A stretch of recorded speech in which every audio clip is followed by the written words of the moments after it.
Siya rin yung motor nito, Kuray, na batak lang. Oh, ba't mo pang hihinayangan yun? Huwag mo nang pang hinahayangan yung mga bagay na wala na. Tapos na yun. Eh, kahit isipin mo nang isipin, wala namang mangyayari. Ang panghinayangan mo, yung naririyan pa na malapit nang mawala. Si Roy.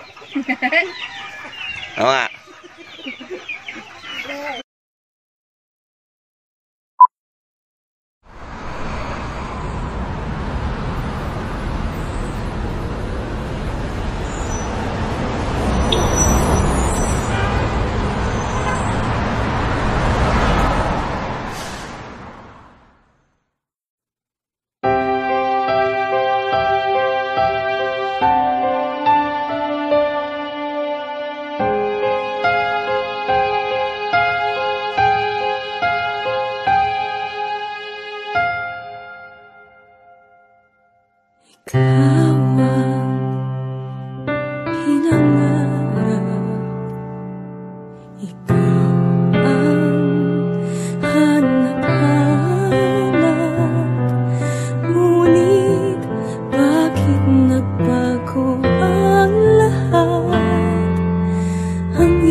Pagsubok sa ating pagmamahalan, anong nangyari sa ating dalawa?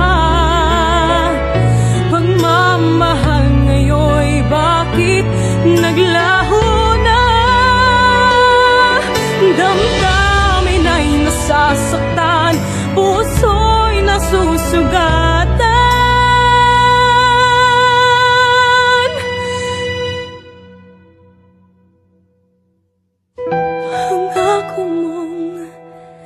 Pagmamahal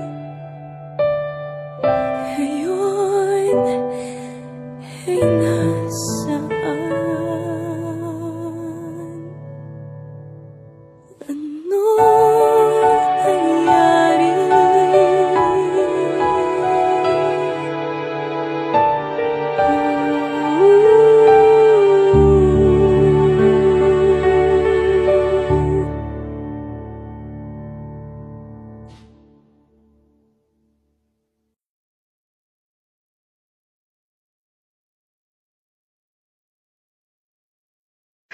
Roy, gusto mong kape? Bumait. Bumait ano? On my way, I still remember these old country lanes when we